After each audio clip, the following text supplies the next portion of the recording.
உங்களுடைய இந்த பொன்னான நேரத்துக்காக நன்றி. நம்ம இன்றைக்கி பார்க்க போகிறது ஒரு சூப்பரான பிரேக்ஃபாஸ்ட் அண்ட் டின்னர் ரெசிபி தான் பார்க்க போகிறோம். மில்லட் உப்மா தான் பார்க்க போகிறோம். திணையரிசியை வச்சு செய்யக்கூடிய திணையரிசி உப்மா தான் பார்க்க போகிறோம். இது பார்த்திங்கன்னா குயிக்காக நம்ம ஈஸியாக செஞ்சிடலாம். வாங்க எப்படி செய்கிறதுன்னு பார்க்கலாம். ஃபஸ்ட்டு ஒரு குக்கரில் 4லேருந்து 5 ஸ்பூன் வரைக்கும் எண்ணெயை சூடு பண்ணிக்கலாம். எண்ணெய் சூடானதும்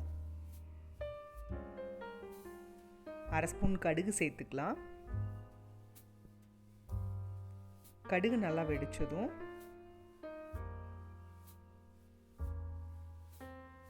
1 ஸ்பூன் கடலைப்பருப்பு சேர்த்துக்கலாம். கூடவே 1 ஸ்பூன் கருப்பு உளுந்து இல்லைன்னா நம்ம வெள்ளை உளுந்து கூட ஆட் பண்ணிக்கலாம்.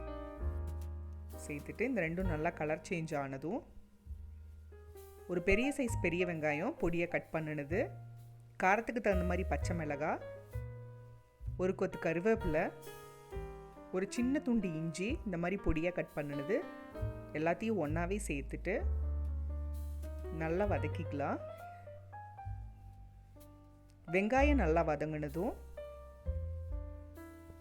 நான் இன்றைக்கி 2 கப் திணையரிசி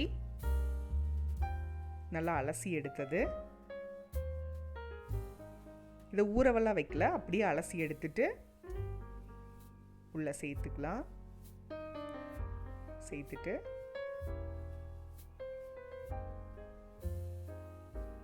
ஒன்ஸ் இது கலந்து விட்டுறலாம். தேவையான அளவு உப்பு,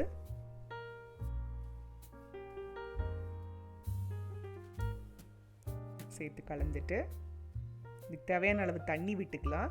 இது பார்த்திங்கன்னா 1 கப் அரிசிக்கு 2 கப் தண்ணி. இந்த ரேஷியோவில் விட்டோம்னா நல்லா உதிரியாக இருக்கும்.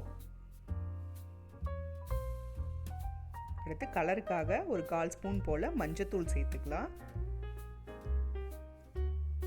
சேர்த்துட்டு இதையும் நல்லா கலந்து விட்டுட்டு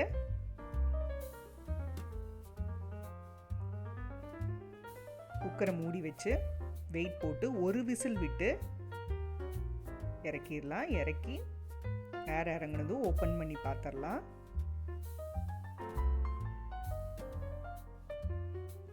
பாருங்க, ஓப்பன் பண்ணி நம்ம இதை அப்படியே கலந்து விட்டுக்கலாம். இப்போ பாருங்கள், சூப்பராக உதிரியாக வந்திருக்கு. இல்லை இன்னும் கொஞ்சம் கொல கொலன்னு வேணும்னு நினச்சிங்கன்னா நம்ம இன்னும் கூட ஒரு 1/2 டம்ளர் தண்ணி சேர்த்து விடலாம். தண்ணி சேர்த்து விடும்போது நல்லா கொல கொலன்னு இருக்கும். இந்த ஸ்டேஜ் பார்த்திங்கன்னா நல்லா உதிரியாக இருக்கும். இப்போ பார்த்திங்கன்னா நம்மளோட சூப்பரான திணையரிசி உப்புமா ரெடி ஆயிடுச்சு. இது ஒரு தேங்காய் சட்னியோட சாப்பிட்றதுக்கு அவ்வளோ சூப்பராக இருக்கும். நீங்களும் வீட்டில் ட்ரை பண்ணி பாருங்கள். 6 சுவைகளும் சங்கமிக்கட்டும். அனைவரது இல்லங்களிலும்